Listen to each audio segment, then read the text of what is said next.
معزز علماء کرام،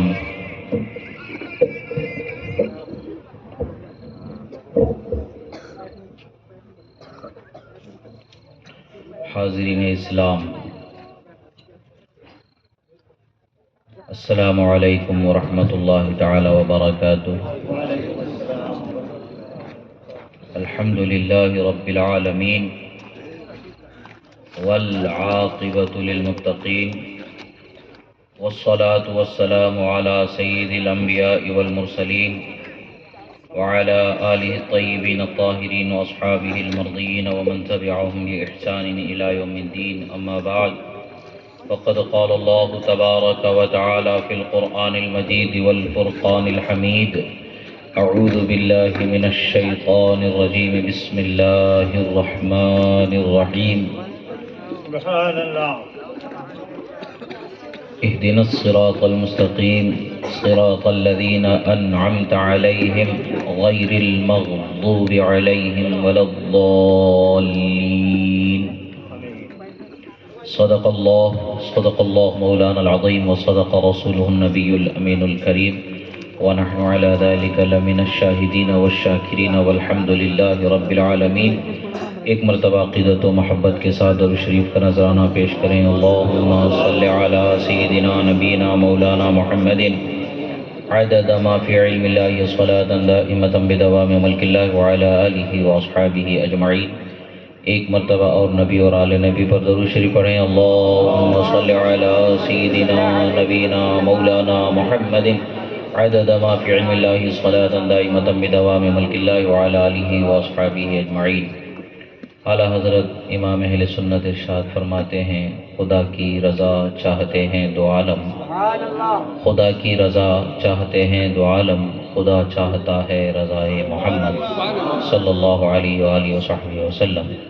علامہ اقبال نے بہت خوب کہا کہ محمد سے وفا تو نے تو ہم تیرے ہیں، کہ محمد سے وفا تو نے تو ہم تیرے ہیں، جہاں چیز کیا لوح و قلم تیرے ہیں. سبحان اللہ، سبحان اللہ.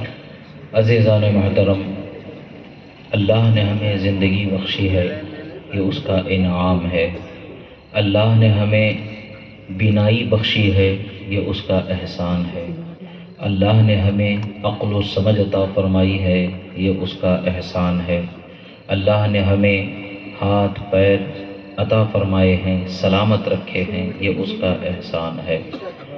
ہمارے وجود کے ہر حصے کے جو اللہ نے ہمیں عطا فرمایا ہے، اس ہر حصے کا ملنا ہمارے لیے اللہ کا احسان ہے. جب بندے پر اللہ کے اس قدر احسان ہے تو بندے کا یہ حق ہے کہ اسی کی عبادت کی جائے اور اسی کے احکام پر زندگی گزارا جائے. اس لیے کہ ہمارا پیدا کرنے والا، ہمارا خالق، وہ خوب اور بہتر جانتا ہے کہ ہمارے حق میں کیا بہتر ہے کیا نہیں ہے.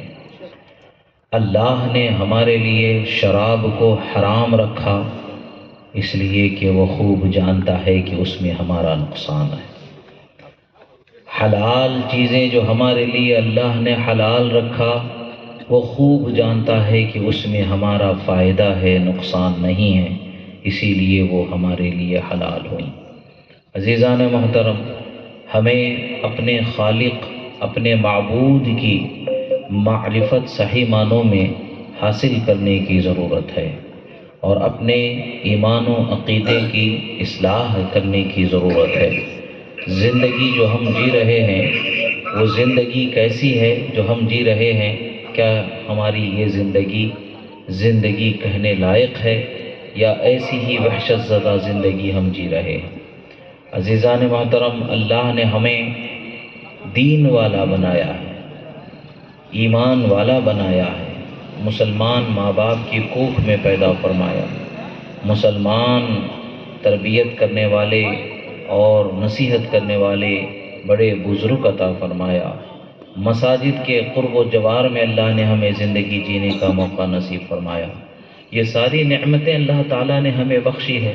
ہم دور دراز پہاڑوں میں، جنگلوں میں، بیابانوں میں تنہا زندگی جینے والے نہیں ہیں، بلکہ اللہ نے ہمیں اسلامی ماحول، اسلامی معاشرہ عطا فرمایا. یہ سب کچھ ہونے کے باوجود بھی اگر ہم گناہوں کی طرف قدم بڑھاتے ہیں تو یہ ناشکری نہیں تو اور کیا ہے۔ اگر ہم گناہوں کی طرف اپنے قدم بڑھانے والے ہو جائیں اور گناہ کرتے رہیں تو پھر فائدہ کیا ہے زندگی کا؟ اللہ نے آنکھ بخشا ہے تو اس آنکھ کا حق کیا ہے؟ انسان تمنا کرے کہ خدا کی رسول کی زیارت نصیب ہو جائے، خدا کی رحمت کے جلوے نظر آ جائیں اور اس کے نورانی جلوے نظر آ جائیں۔ انسان کو اللہ کے کلام کے رحمتوں کو، برکتوں کو نگاہوں میں بسانے کی ضرورت ہے، اور آج ہم قرآن کے دیکھنے کی عادت چھوڑ چکے۔ ہم نے اپنے بچپن میں دیکھا کہ ایک شخص تھے جن کو قرآن شریف پڑھنا نہیں آتا تھا، مگر ہر روز وہ فجر کی نماز میں آتے، بعد نماز فجر تسبیح جتنا ان سے ہوتا کرتے، اور جب وہ جانے لگتے تو اٹھتے، قرآن شریف جو مسجد میں رکھے ہوتے اس کو کھولتے، آنکھیں بھر کے دیکھتے، آنکھوں سے لگاتے، سر پہ رکھتے اور گھر جایا کرتے۔ قرآن کا دیکھنا بھی ہمارے لیے ثواب ہے۔ ہم اس چیز کے دیکھنے سے ہم دور ہو گئے ہیں کہ جس کا دیکھنا ہمارے لیے ثواب ہے۔ اور آج ہم کیا دیکھتے ہیں؟ ہمارے ہاتھوں میں جو موبائل ہے، تو موبائل تو آج ہمارے لیے ایک اعتبار سے ضرورت ہے، ایک اعتبار سے ہماری حاجت ہے، ایک اعتبار سے ہمارے لیے مواصلات کا اور دیگر ذرائع کے حصول کا ایک آسان ذریعہ و طریقہ ہے، مگر ایک اعتبار سے فحاشی کی طرف بڑھانے والا شیطانی آلہ بھی بن گیا۔ گناہوں کی طرف لے جانے والا ایک شیطان چلتا پھرتا جو ہماری جیب میں آ جائے، جس کو ہم خود اپنے ہاتھوں سے آپریٹ کرتے ہیں، اس طریقے سے ایک شیطانی کھلونا بھی بن گیا ہے۔ ضروریات زندگی کو گزارنے کے لیے، آپ اپنی ضرورت کو پورا کرنے کے لیے، اپنی سہولت کو حاصل کرنے کے لیے اس کا استعمال ضرور کریں، مگر وہ چیز جس کا دیکھنا آپ کے لیے حرام ہے، چاہے آپ اپنے موبائل میں دیکھیں یا اپنے گھر میں دیکھیں یا بغیر کسی ایسے ذریعے کی ڈائریکٹ آپ دیکھیں، ہر چیز میں آپ کا دیکھنا گناہ ہی ہوگا، حرام ہی ہوگا۔ آپ کو اس پر اللہ تعالیٰ کی بارگاہ میں جواب دہ ہونا ہے۔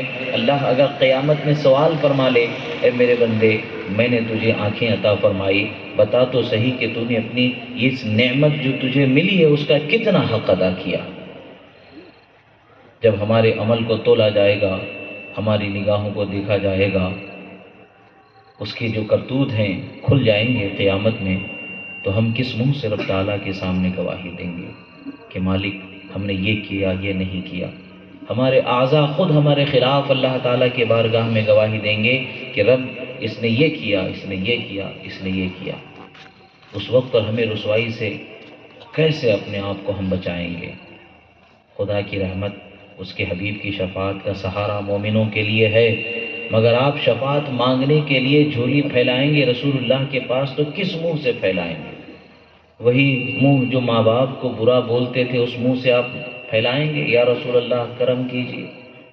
اللہ اور اس کے رسول کا قانون تو یہ ہے کہ ماں باپ کو اف تک نہ کہو، مگر آج ہمارا معاشرہ یہ ہے کہ ماں باپ اگر ایک چھوٹی سی خواہش بچوں کی پوری نہیں کرتے ہیں، ماں باپ کے ساتھ وہ بچے بد زبانی کرنے لگتے ہیں۔ جب نوجوان ہو جاتے ہیں، بچپن تھا ماں باپ سہ جاتے ہیں، جب نوجوان ہو جاتے ہیں تو پھر جوانی کے عالم میں اور زبردستی ان سے ہونے لگتی ہے۔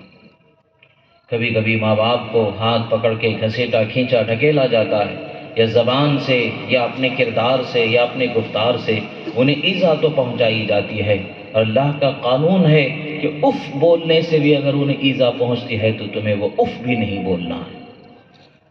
اور آج ہمارا ماحول کیا ہے؟ ہم کہتے ہیں کہ بھی ہمارے گھر میں بچے بے ادب و گستاخ ہو گئے، کہتے ہیں بچوں کے پاس، جب امام صاحب کے پاس بچوں کو لے کر کے جاتے ہیں، امام صاحب یہ بچہ بہت شریر ہو گیا، دعا کیجیے، کہنا سنا نہیں مانتا ہے، بتایا جائے تو نہیں مانتا ہے۔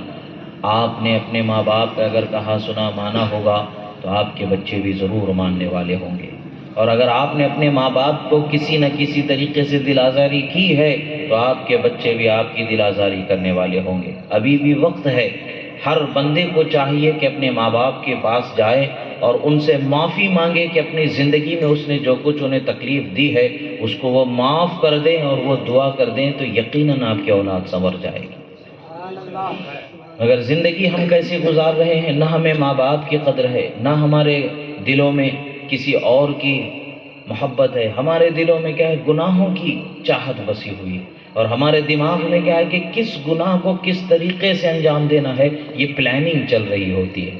حالانکہ ہونا تو یہ چاہیے کہ ہم نیکی پر کس طریقے سے پابند ہو جائیں، قرآن کی تلاوت میں ہم کیسے وقت نکالیں، تسبیح ذکر اذکار کے لیے ہم کیسے وقت نکالیں، ماں باپ کی خدمت کے لیے ہم کیسے وقت نکالیں۔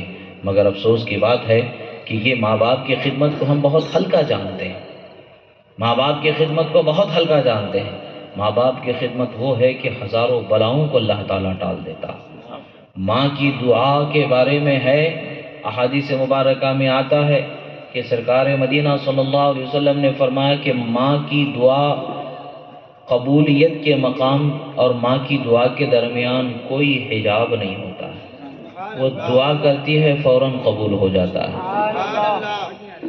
ایک روایت حضرت موسیٰ علیہ نبینا علیہ صلاۃ والسلام کی ملتی ہے تاریخ و سیر میں۔ یہ ہم عبرت حاصل کرنے کے لیے اس روایت سے ہم اپنے آپ کو نصیحت حاصل کرنے کے لیے سن سکتے ہیں۔ حضرت موسیٰ علیہ السلام پہاڑ پر جب بھی تشریف لے جایا کرتے تھے، کوہ طور پر، آپ کو کوئی ہدایت نہیں ہوتی تھی کہ دیکھ سمجھ کے چلیے، مگر ایک دن آپ کو کہا گیا کہ موسیٰ سنبھل کے آئیے۔ عرض گزار ہوئے پروردگار، آج سے قبل یہ حکم نہیں ہوا، آج نیا حکم کیسے؟ یہ کیوں آج خاص توجہ دلائی گئی؟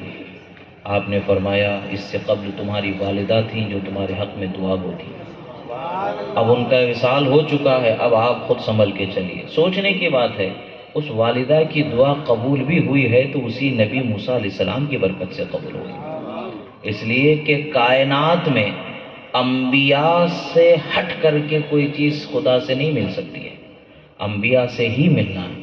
جو کچھ رحمتیں برکتیں ملنی ہیں ہمیں، وہ اس کے نبیوں کے صدقے ہی میں ہمیں ملنے والی ہیں۔ ان کو بھی وہ رحمت، وہ برکت، وہ عظمت ہے تو ان کی والدہ ہونے کی وجہ سے، انہی کے صدقے میں ہے۔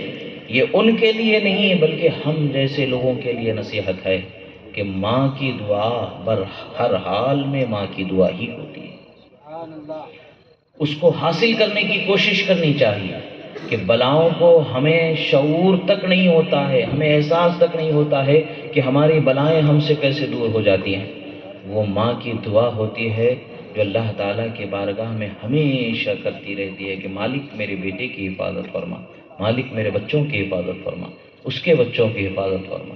یہ ساری نعمتیں ہمیں ملتی ہیں تو ماں باپ کی نعمتیں، ان کی برکتوں سے اللہ تعالیٰ ہمیں عطا فرماتا ہے۔ ایسے ہی موسیٰ علیہ السلام نے ایک مرتبہ پوچھا کہ مالک مجھے اس شخص کو دکھا جو جنت میں میرے ساتھ رہنے والا ہے۔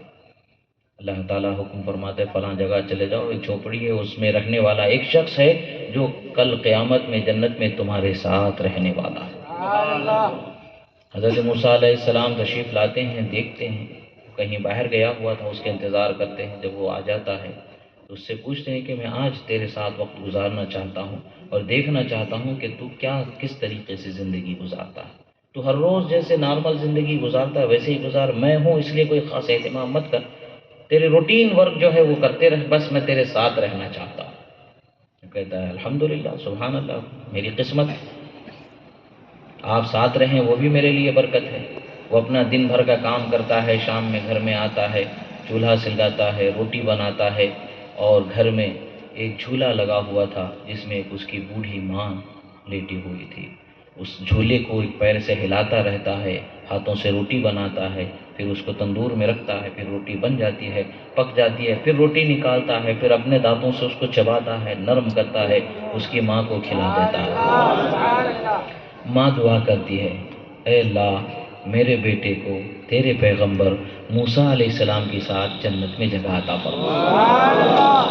یعنی حضرت موسیٰ علیہ السلام کے ساتھ رہنے کا جو اسے موقع مل رہا ہے وہ ماں کی خدمت اور ماں کی دعا سے وہ موقع مل رہا ہے۔ اگر آپ کی والدین بھی آپ کے لیے دعا کر دیں کہ مالک میرے بچے سے راضی ہو جا تو خدا راضی ہو جائے گا، مالک میرے بچے کو تیرے حبیب کی محبت عطا فرما تو وہ ضرور راضی ہو جائے، وہ محبت مل جائے۔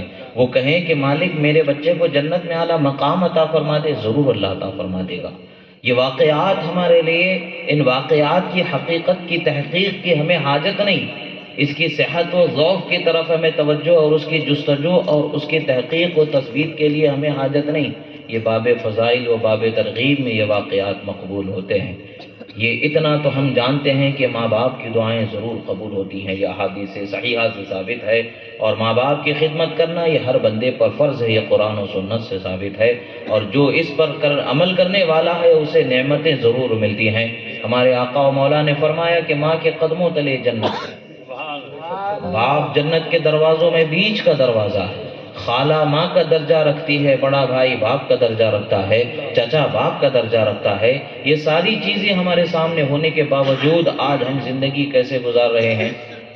ائمہ اکرام، علماء اکرام مسجد کے ممبر و محراب سے آپ کو دعوت دیتے رہتے ہیں، تلقین کرتے رہتے ہیں، اخلاق و کردار کے سنوارنے کی طرف بلاتے رہتے ہیں، آخر کیا بات ہے کہ ہم آگے بڑھ نہیں پا رہے ہیں؟ ہم نے اپنے آپ کو گناہ کرنے کا عادی بنا لیا، عادت لگ گئی ہے، جیسے لت لگ جانا بولتے ہیں، یہ لت لگ گئی ہے۔ اس لت کو چھڑانے کے لیے حوصلہ اور ہمت کی ضرورت ہوتی ہے۔ آپ حضرات اپنے اخلاق و کردار کو اس قدر مضبوط بنائیں۔ آپ دیکھتے ہیں کہ آج بھی کتنے لوگ کینسر سے مر رہے ہیں۔ کینسر سے مرنے کی بنیادی وجہ جو عام طور پر پھیلی ہوئی ہے، گٹکا کھینی اور کھرا نہ جانے ایسی کیسے بری علتوں سے، بری لت کی وجہ سے انسان موت کے منہ میں پہنچ جاتا ہے۔ اس کے بچے، اس کی بیوی، اس کے گھر والے کتنی پریشانیوں سے زندگی گزارتے ہیں اس کے بعد میں۔ یہ ایک چھوٹی سی خواہش ہے جو ہمیں نقصان دینے والی ہے۔ اللہ تعالیٰ نے فرمایا کلوا مما رزقکم اللہ حلالا طیبا، ہر وہ چیز کھاؤ جو اللہ نے تمہارے لیے حلال رکھا ہے اور طیب رکھا ہے۔ مگر آج ہم ان چیزوں کی طرف بڑھ رہے ہیں۔ آج نہ سدھرے تو پھر کب سدھریں گے؟ شراب پینے کو عیب نہیں سمجھا جا رہا۔ آج آپ ذرا غور کر کے دیکھیں کہ ایک زمانہ تھا مسلمانوں کا کہ کسی گلی سے اگر مسلمان گزر جاتا تھا تو اس گلی میں کوئی شرابی بھی اگر ہوتا تو وہ اپنے چہرے کو پھیر کر کے کونے میں چھپ جاتا تھا۔ نہیں، یہ پرہیز کرنے والا آدمی ہے، اس سے بچنے والا آدمی ہے، نیکی پر رہنے والا آدمی ہے، یہ اچھے اخلاق والا انسان ہے۔ وہ اس کے سامنے شراب کی حالت میں جانا پسند نہیں کرتا تھا۔ اور آج ہمارا حال کیا ہے؟ شرابی ہماری قوم میں نظر آ رہے ہیں، حرام کرنے والے ہماری قوم میں نظر آ رہے ہیں، گناہ کرنے والے عام طور پر ہماری قوم میں نظر آ رہے ہیں۔ آخر ہماری قوم کا یہ حالت ہم نے کیوں اس قدر بڑھنے دیا؟ ہم نے لوگوں کو نصیحت کرنا چھوڑ دیا، خود عمل کرنا چھوڑ دیا، دوسروں کو نصیحت کرنا چھوڑ دیا، جبکہ یہ ہماری ذمہ داری ہے۔ اللہ نے ہمیں کنتم خیر امۃ اخرجت للناس تأمرون بالمعروف فرمایا کہ اے لوگو تمہیں بہترین امت بنا کر کے بھیجا گیا، تم لوگوں کو بھلائی کی دعوت دینے والے۔ سبحان اللہ۔ آج ہم نے بھلائی کی دعوت دینا چھوڑ دیا ہے، بلکہ لوگ گناہ کرتے، دوست یاری کا حال ایسا ہو گیا ہے کہ کوئی دوست اگر کوئی گناہ کر رہا ہے تو سارے دوست مل کر کے اس کے گناہ کو چھپاتے ہیں اور اس کی مدد کرتے ہیں۔ یہ کس قدر بھیانک گناہ کی بات ہے۔ اللہ تعالیٰ فرماتا ہے تعاونوا علی البر والتقوی ولا تعاونوا علی الاثم والعدوان، نیکی پر ایک دوسرے کی مدد کرو، گناہ پر ایک دوسرے کی مدد نہ کرو۔ اگر کوئی شراب پی رہا ہے تو شراب پینے میں اس کو آسانی مہیا کرانا یہ گناہ۔ اگر کوئی نماز پڑھ رہا ہے، مسجد کے لیے جا رہا ہے، آپ گاڑی پر بیٹھا کر کے اس کو خود بھی اپنے ساتھ مسجد لے جاتے ہیں، یہ نیکی پر اس کی مدد کرنا ہے، اس پر آپ کو ثواب ملے گا۔ اگر کوئی گناہ کرنے کے لیے گناہ کے مقام تک جانا چاہتا ہے، آپ اسے وہاں لے جا کر کے چھوڑتے ہیں، یہ گناہ، آپ اس کے ساتھ شریک ہو رہے گناہ۔ یہ چیزیں ہمارے معاشرے میں پھیلتی چلی جا رہی ہیں، دین سے دوری ہوتی چلی جا رہی ہے۔ شادی بیاہ کو اس قدر مشکل بنایا گیا ہے کہ کتنی ہماری قوم کی جوان بچیاں، بیوائیں، مطلقہ ایسی ہیں کہ جو صبر کے ساتھ زندگی گزار رہی ہیں۔ کوئی ان سے نکاح کے معاملے میں کتنی پریشانیوں سے وہ گزر رہی ہیں، کوئی اس کی طرف ہماری قوم کی توجہ نہیں ہے۔ آخر ہم لوگ بیدار ہوں گے تو کب ہوں گے؟ کیا قبر میں پہنچنے کے بعد بیدار ہونے کا وقت ہے؟ عزیزو، ہمارا وقت بڑی آزمائش کا ہمارے سامنے ہے۔ وہ وقت ہمارا جو چین و سکون کا تھا وہ گزر چکا ہے، اب آزمائش کا سامنا ہے۔ آزمائش کے اس وقت میں ہمیں اپنے ایمان کی حفاظت کرنی ہے، اپنے عقیدے کی حفاظت کرنی ہے، اپنے اخلاق و کردار کی حفاظت کرنی ہے، اور اپنے گھر بار کی عزت و آبرو کی، مال و متاع کی حفاظت کرنی ہے، اس کے لیے ہمیں آج بے راہ روی کی زندگی چھوڑ کر کے شریعت مطہرہ کے دائرے میں زندگی گزارنے کی ضرورت ہے۔ اگر آپ شریعت مطہرہ کے دائرے میں زندگی گزاریں گے، آپ کی دنیا بھی سنور جائے گی، آخرت بھی سنور جائے گی، آپ کی عزت بھی سنبھل جائے گی، آپ کی آبرو بھی سنبھل جائے گی، آپ کی دولت بھی بچ جائے گی، اور آپ کو رسوا ہونے سے اللہ تعالیٰ حفاظت عطا فرمائے گا۔ آپ اگر اپنے مال کو، زکوٰۃ کو جو آپ کے حقدار ہیں ان تک کے پہنچائیں گے اور ان کی مدد کریں گے، تو اللہ تبارک و تعالیٰ آپ کے لیے برکتوں کے اسباب مہیا فرمائے گا، رحمتوں کے اسباب مہیا فرمائے گا۔ اخلاق و کردار کا یہ حق ہے ہم پر یہ ذمہ داری ہے کہ ہم اپنے محلے میں دیکھیں کہ کس گھر کی کیا حالت ہے۔ گھر کے بڑے، محلے کے بڑے بزرگ حضرات، یا آپ اپنی ذمہ داری سمجھیں، جانیں۔ آپ یہ نہ سمجھیں کہ بھئی ہماری نصیحت کون سنتا ہے۔ آپ سچی نیت سے اٹھیں، یقیناً آپ کی عزت و قدر کی جائے گی۔ آپ ذمہ داری اٹھائیں، اپنے محلے میں دیکھیں کس گھر میں کیا پریشانی آ رہی ہے۔ محلے میں اگر کوئی نوجوان اپنی بیوی پر ظلم و زیادتی کر رہا ہے، آپ تمام محلے کے ذمہ دار لوگ مل کر کے بیٹھیں، اسے سمجھائیں، تادیب کریں اس کی کہ یہ ظلم و ستم کا راستہ چھوڑ دو، یہ گالی گلوچ کا راستہ چھوڑ دو، یہ بے راہ روی کا طریقہ چھوڑ دو۔ ایسے ہی اگر کوئی خاتون اپنے شوہر کے ساتھ غلط رویہ رکھتی ہے، محلے کی بڑی مائیں، بہنیں، جو بزرگ عورتیں ہیں، وہ اس خاتون کو بیٹھا کر کے نصیحت کریں اور انہیں سمجھائیں کہ بیٹی یہ تمہاری ذمہ داری ہے، تمہارا یہ طریقہ غلط ہے، اللہ اس کے رسول کو ناپسند ہے۔ جب آپ خود ایک دوسرے کی اصلاح کرنے، ایک خاندان جیسے، ایک فیملی جیسے زندگی اگر گزاریں گے تو بتاؤ بھلا کتنے سکون کی زندگی گزرے گی۔ آج ہمارا حال کیا ہے کہ ہم راستے کی حفاظت نہیں کرتے، گھروں کی حفاظت نہیں کرتے۔ جھگڑا کرنے کے لیے ہم سب سے پہلے آگے تیار رہتے ہیں۔ ہم انسان زندگی جینے کے لیے صرف خود تنہا اپنی اکیلی زندگی جینا چاہتے ہیں، کسی اور کی زندگی جینے کے لیے راہ ہموار کرنا یہ ہم نے سیکھا ہی نہیں۔ راستے پر ہم اپنے جو سواری ہوتی ہیں، آپ کو یاد رہنا چاہیے، سمجھ میں آنا چاہیے یہ چیز کہ مسلمانوں کی گلیاں اکثر تنگ ہوتی ہیں۔ کیوں تنگ ہوتی ہیں؟ ہم خود اس کا اہتمام نہیں کرتے۔ گھروں کے سامنے ہم گاڑیوں کو رکھ دیتے ہیں۔ سڑک پر ہر ایک کا حق ہوتا ہے، یہ ہر ایک کا حصہ ہوتا ہے۔ آپ اس کے لیے رکاوٹ نہیں کر سکتے، شرعاً آپ ایسا نہیں کر سکتے۔ حدیث مبارکہ ہے کہ راستے سے تکلیف دینے والی چیز کو ہٹا دینا بھی صدقہ ہے، ثواب ہے، اور خود آپ تکلیف دینا لوگوں کے لیے رکھ دیں، یہ کیا طریقہ ہم نے بنا رکھا ہے؟ اخلاق و کردار کا زیور مسلمانوں کے پاس ایسا تھا کہ اخلاق و کردار کے اس زیور کے دیوانے ہو کر کے لوگوں نے ان کو اپنا بنایا۔ اور آج ہمارے پاس کیا ہے؟ گناہ میں ہم دوسری قوموں سے، پچھڑی قوموں سے کسی بھی طریقے سے کم نہیں ہیں۔ بیاج کھانے میں ہم پیچھے نہیں، شراب پینے میں پیچھے نہیں، زنا کرنے میں پیچھے نہیں ہیں، برائی کرنے میں پیچھے نہیں ہیں، جھگڑا کرنے میں پیچھے نہیں ہیں، تکلیف دینے میں پیچھے نہیں ہیں، چوری کرنے میں پیچھے نہیں ہیں۔ بس پیچھے ہیں تو نمازوں میں پیچھے ہیں، روزوں میں پیچھے ہیں، عبادت میں پیچھے ہیں، اچھی بات بولنے میں پیچھے ہیں، اچھا کام کرنے میں پیچھے ہیں۔ حالانکہ وہ شیطانی کام جو شیطان کا حصہ تھا، اس کے پیروی کاروں کا طریقہ تھا، وہ ان کے لیے تھا، ہمارے لیے تھوڑی تھا۔ ہمارے لیے کیا ہے؟ اللہ کے رسول صلی اللہ علیہ وسلم کی اخلاق ہے۔ لَقَدْ كَانَ لَكُمْ فِي رَسُولِ اللَّهِ أُسْوَةٌ حَسَنَةٌ، اللہ نے فرمایا اے لوگو تمہارے لیے رسول اللہ کا اسوہ حسنہ ہے زندگی گزارنے۔ اور آج ہم کیا کر رہے ہیں؟ گھر میں پہنچے اگر ایک گلاس پانی لیٹ اگر پہنچ گیا تو ہم بیوی کو گالی گلوچ کرنا شروع کر دیتے ہیں۔ کبھی ان کا خیال نہیں ہوتا، کبھی ان کا ساتھ بھی دو۔ آپ کہتے ہیں کہ بھئی بیوی کو شوہر کا حق پہچاننا چاہیے، آپ کو بھی تو بیوی کا حق پہچاننا چاہیے، آپ پر بھی تو فرض ہے، مرد پر بھی تو فرض ہے کہ وہ بیوی کا حق پہچانے۔ بیوی پر جیسے فرض ہے مرد کا حق پہچانے، شوہر کا حق پہچانے، ویسے ہی شوہر پر بھی فرض ہے کہ وہ بیوی کا حق پہچانے۔ انسان سے ہی بھول چوک ہوتی ہے، انسان سے ہی غفلت ہوتی ہے۔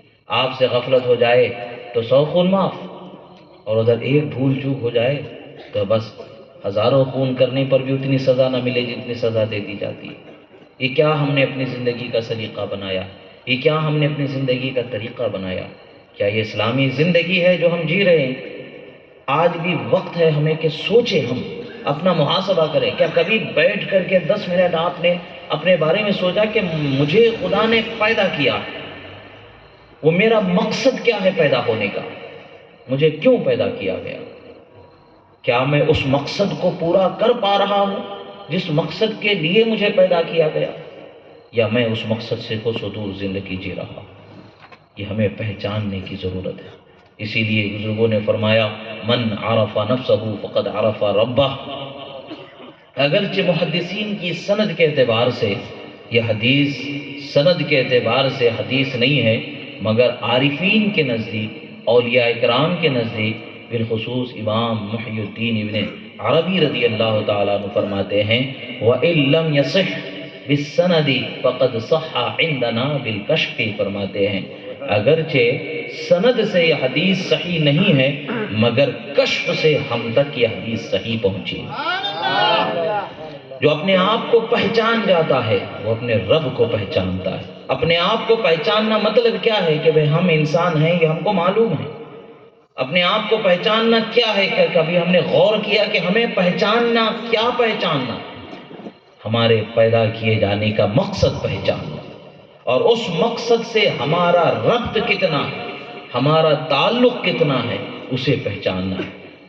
کیا ہم نے زندگی، مثال کے طور پر مان لیں کہ اگر کسی صاحب کی 40 سال کی زندگی گزر گئی ہے تو وہ 40 سال کی زندگی گزری ہے تو کبھی آپ نے سوچا کہ 40 دن تک کے مسلسل میں نے 5 وقتہ با جماعت نماز پڑھی ہے آج تک؟ امام صاحب، ائمہ حضرات مصلی کی ذمہ داری اٹھاتے ہیں. کبھی کبھار اگر ان سے کچھ چوک ہو جاتی ہے تو ہم ناراض ہو جاتے ہیں. یہ رویہ نہیں ہونا چاہیے. آپ لوگ ناراض ہوتے اس لیے بتا رہا ہوں، ایسا نہیں ہے. یہ ہماری قوم کی ایک عادت ہے. ہم علماء، مشائخ، پیران اعظام سے یہ توقع کرتے ہیں کہ وہ فرشتے بن کر کے زندگی جی. معاذ اللہ، انسان فرشتہ تو ہو نہیں سکتا. مطلب ہے کہ ہمارا ایک خیال ہوتا ہے کہ فرشتوں جیسی ان کی زندگی ہونی چاہیے. وہ بھی انسان ہے، ہم بھی انسان. جب وہ پابندی کر رہے ہیں تو ہم کیوں نہیں کر سکتے؟ ہمیں بھی امام صاحب کے جیسا 5 وقتہ نمازوں میں جماعت کے ساتھ شامل رہنا ہے. یہ کب سوچا؟ 40 سال پار ہونے کے بعد جب قبر میں آدھے پیر پہنچ چکے ہوتے ہیں. 60-50 سال کے بیچ والے ہی لوگ زیادہ تر اس پر پابندی کرتے ہیں. اس سے پہلے، اور پھر اس سے پہلے 40 سے پہلے آ جاؤ، 30 سے پہلے آ جاؤ، جمعے کی جمعہ نماز پڑھ لے تو بڑی غنیمت ہو جائے. یہ حال ہمارا ہے. اور پھر ہم سوچتے ہیں کہ وہ برکت نہیں. امام صاحب سے بولتے امام صاحب کوئی تعویذ دے دیجیے، بہت بے برکتی ہے، بڑی پریشانی ہے.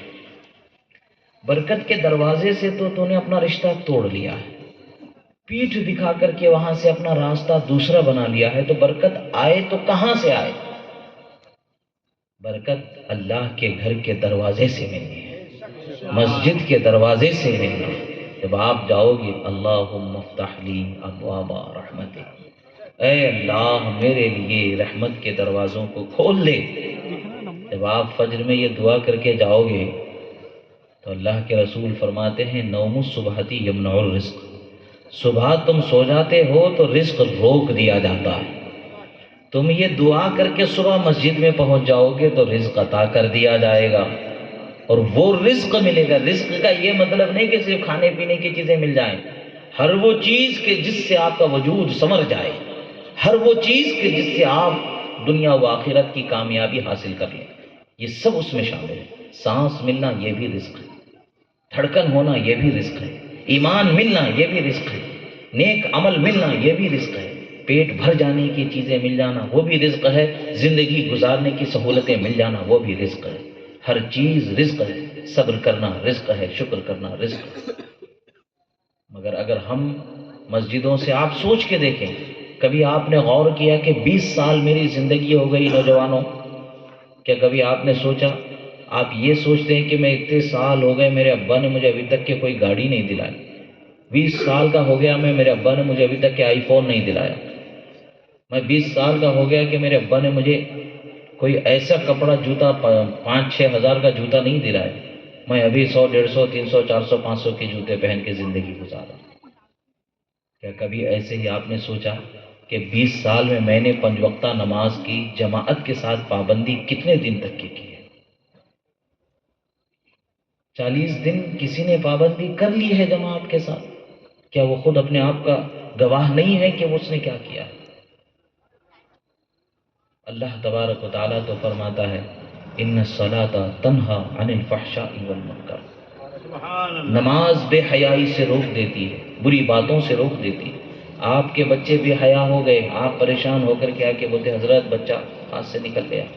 کاش کہ اس بچے کو جب وہ آپ کا ہاتھ پکڑ کے انگلی پکڑ کے چلنا سیکھ رہا تھا، جب وہ آپ کا ہاتھ پکڑ کے آپ جدھر لے جائیں ادھر آنے پر تیار تھا، مسجد کے دروازے پر بار بار لا کے اس کی عادت بنا دیتے تو وہ آپ کو سہارا دے کر کے مسجد لانے والا ہوتا، آپ کو دھکا دے کے شراب خانے پر جانے والا نہیں ہوتا، گناہ کے راستے پر جانے والا نہیں ہوتا، وہ آپ کا سہارا دے کر کے آپ کو ساتھ لے کر کے آنے والا مسجد کی طرف ہوتا، اگر آپ اس کو سہارا دے کر کے مسجد کی طرف لانے والے ہوتے۔ ہم بچوں سے بولتے ہیں کہ نماز کے لیے کیوں نہیں جا رہے، اٹھو، اور خود سو رہے ہوتے ہیں، اور آ کے بولتے امام صاحب سے، امام صاحب اس کو ذرا سمجھاؤ نماز کے لیے نہیں آتا ہے۔ اب بیچارے امام صاحب کیا بولے، باپ کو بولے کہ بیٹے کو بولے؟ باپ کو اتنے سال سے وہ نماز پڑھا رہے ہوتے ہیں، مسلسل کبھی 40 دن تک کے مسجد میں دیکھا نہیں، اور اس کے بچے کو نصیحت کرے تو کیا نصیحت کرے؟ بس بیچارے کچھ بول نہ سکتے، خاموش ہو کر کے نصیحت کرتے تھے بیٹا پابندی کرو، تو اس سے کچھ اثر آئے گا؟ آپ پابندی کریں گے اور اپنے بچوں کو پابندی کرائیں گے تو یقیناً اللہ تعالیٰ کی رحمت آپ کے ساتھ ہو جائے گی، اور آپ خود پابندی نہیں کریں گے، آپ خود غافل رہیں گے اور سوچیں گے کہ آپ کے بچے بڑے ہوشیار سمجھدار دیندار ہو جائیں تو کیسے ہوں گے؟ حدیث ہے الولد سر لأبیہ، بچہ باپ کے رازوں میں سے ایک راز ہوتا ہے، یعنی آپ جیسے بیٹا ویسا ہوگا۔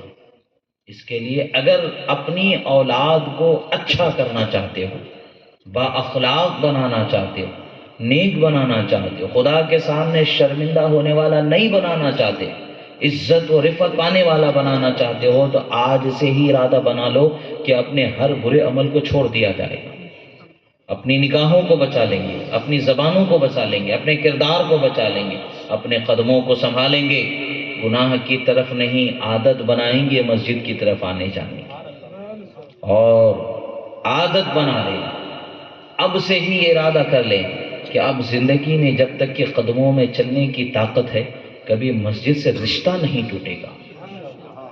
حضرت خواجہ غریب نواز کا ہم نام لینے والے ہیں، حضرت خواجہ غریب نواز کا ایک واقعہ میں آپ کو بتاؤں گا، بے شک بزرگوں کے واقعات سے ہمارے لیے رحمت و برکت ہوتی ہے، اس کے سننے سے ہمیں حوصلہ و ہمت ملتی ہے، ہمیں محسوس ہوتا ہے کہ اس میدان میں ہم تنہا نہیں ہیں، ہمارے پیچھے روحانی سلطنت دستگیری کر لے اور ہمیں اس کی رحمت کا حصہ خدا عطا فرما رہا۔ حضرت خواجہ غریب نواز جب آپ سمرقند بخارا وغیرہ کے علاقوں میں اکتساب علم کے لیے تشریف لے گئے، آپ ایک ایسے علاقے سے گزرے کہ مسجد کو تالا لگا ہوا ہے، مسجد کے اطراف لوگ کلمہ گو نظر آتے ہیں مگر مسجد میں جانے کی کسی میں ہمت نہیں۔ جس دن آپ لوگوں نے مسجد کو چھوڑ دیا، وہ مسجدیں ویران کر دیا، تو جان لو کہ پھر آپ آباد نہیں کر سکو گے، بعد میں جتنا بھی رو، وہ جو تم نے کیا اس کا بدلہ نہیں پورا ہو سکتا۔ بہرکیف حضرت جاتے ہیں، مسجد کی صفائی کرتے ہیں، اذان دیتے ہیں، نماز پڑھ لیتے ہیں، کوئی نہیں آتا ہے اصل میں، پھر کچھ لوگ آتے ہیں، آ کر کے بتاتے یہ کیا کر رہے ہیں آپ؟ بادشاہ بھی بھیج دے گا، فوج کو قید کرا لے گا، یہاں نہ کوئی اذان دے سکتا ہے نہ نماز پڑھ سکتا ہے، اگر اذان دیا اور نماز پڑھا تو اسے جیل ہو جائے گی۔ حضرت خواجہ غریب نواز فرماتے ہیں اس سے زیادہ کیا ہوگا، ہو جائے تو ہو جائے، اس سے زیادہ کیا ہوگا، مگر یہ نہ سوچو کہ تم نماز نہ پڑھو گے تو قیامت میں خدا تمہیں جہنم میں ڈال دے گا۔ دنیا کے عذاب سے پریشانی سے خدا بچا سکتا ہے، وہ طاقت والا ہے، قادر ہے، اس کے عذاب سے کون بچانے والا ہے جب وہ عذاب دینا چاہے۔ بہرحال پھر آپ مغرب کا وقت آ جاتا ہے، اذان دیتے ہیں، کچھ دیر انتظار کرتے ہیں، لوگ نہیں آتے ہیں، آپ تنہا نماز پڑھنے لگتے ہیں۔ کچھ دیر کے بعد بادشاہ کا دستہ فوج کا آ گیا، ایک کو اندر بھیجا، جاؤ پکڑ کے لاؤ، قید کر کے لاؤ، وہ گیا، نہیں آیا، دوسرا گیا نہیں آیا، تیسرا گیا نہیں آیا، ایک ایک ایک ایک ایک ایک ایک ایک۔ اب حضرت خواجہ غریب نواز قرآن کی تلاوت فرما رہے ہیں۔ وہ ان کے شہزادے ہیں جن کے والد نے نیزے پہ قرآن سنایا، اور جو قرآن نیزے پہ سنا سکتا ہے ان کا شہزادہ خواجہ نماز میں قرآن سنائے تو گناہگار کیسے نہیں پگھل سکتا ہے۔ حضرت خواجہ نماز پڑھ رہے ہیں قرآن کی تلاوت ہو رہی، مگر جب سلام پھرتے ہیں تو دیکھتے ہیں کہ پورے کا پورا لشکر کا جو دستہ ہے سب نماز پڑھتا ہے۔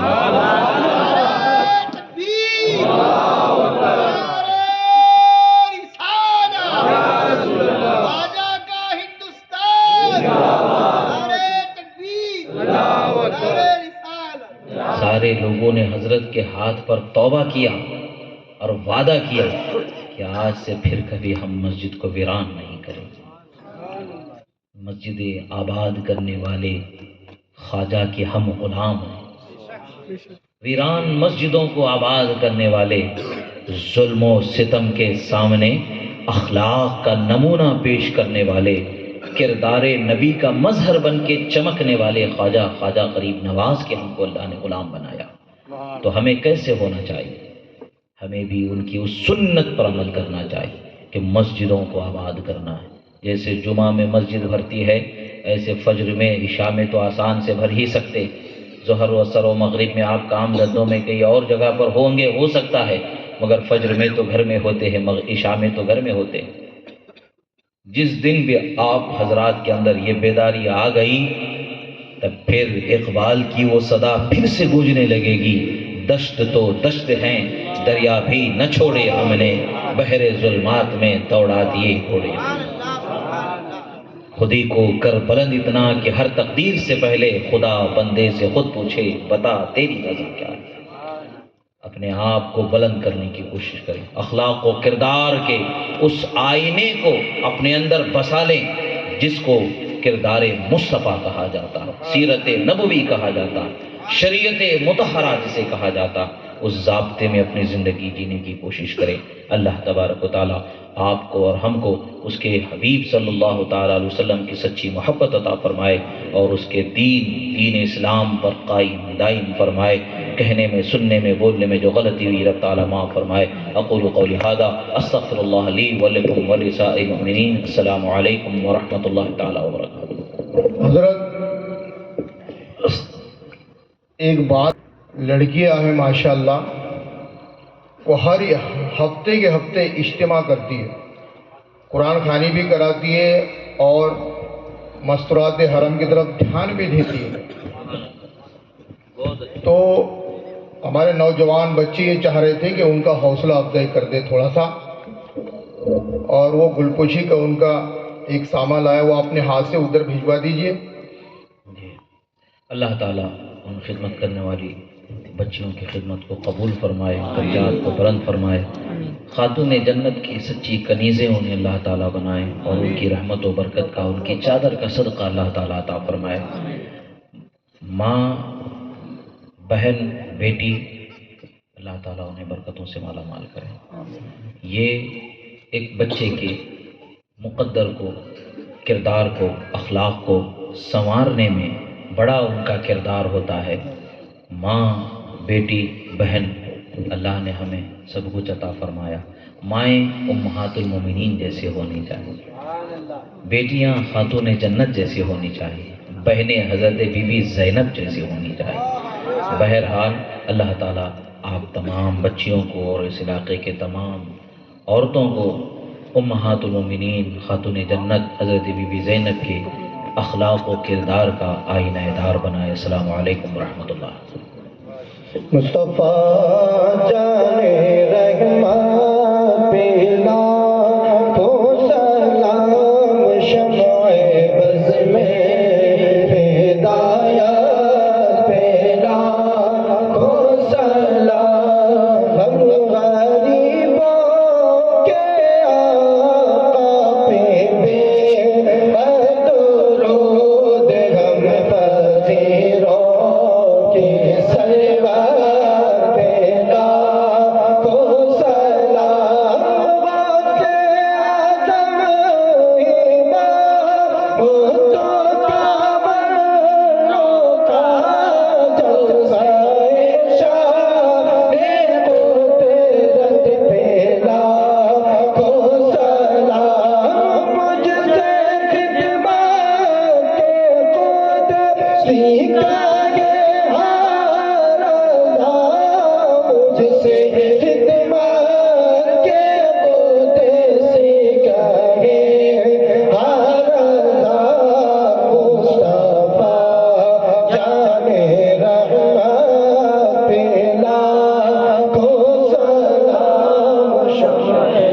بزم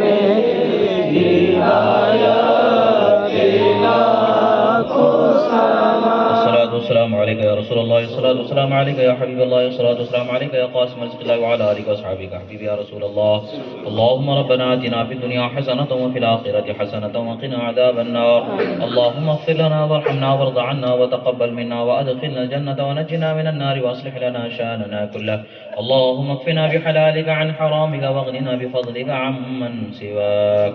اللهم انصرنا فإنك خير الناصرين، وافتح لنا فإنك خير الفاتحين، واغفر لنا فإنك خير الغافرين، وارحمنا فإنك خير الراحمين، وارزقنا فإنك خير الرازقين، واحفظنا فإنك خير الحافظين، واهدنا ونجنا من القوم الظالمين.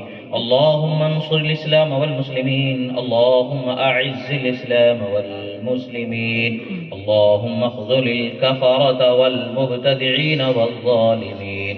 الہ العالمین کریمہ کار سادہ پالن ہرا بندہ نوازا مولا تعالی ہماری حاضری کو قبول فرما.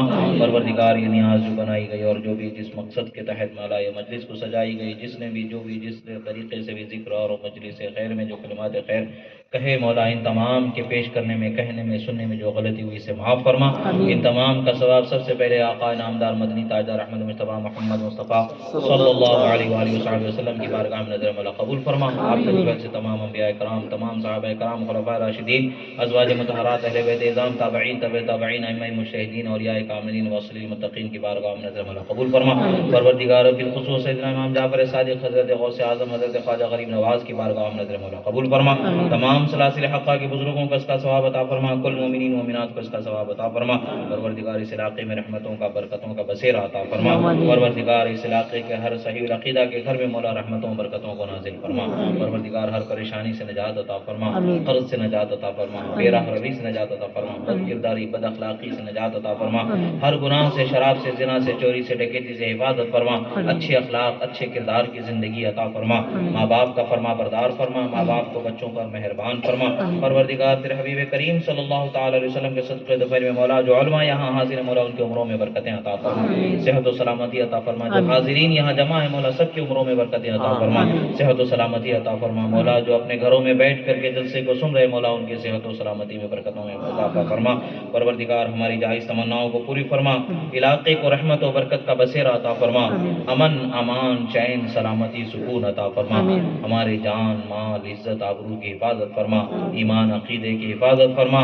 مولا ہمیں دنیا میں اسلام اور ایمان پر زندگی عطا فرما. جب دنیا سے جانا ہو مولا زبانوں پر لا الہ الا اللہ محمد رسول اللہ کو جاری فرما. وصلی اللہ تعالی علی خیر خلق نور عرش سیدنا محمد وعلی آلہ وصحبہ اجمعین. قال اللہ تعالی فی شان حبیبہ ان اللہ وملائکتہ یصلون علی النبی يا أيها الذين آمنوا صلوا عليه وسلموا تسليما. اللهم صل على سيدنا نبينا مولانا محمد عدد ما في علم الله صلاة دائمة بدوام ملك الله وعلى آله وأصحابه أجمعين. سبحان ربك رب العزة عما يصفون وسلام على المرسلين والحمد لله رب العالمين.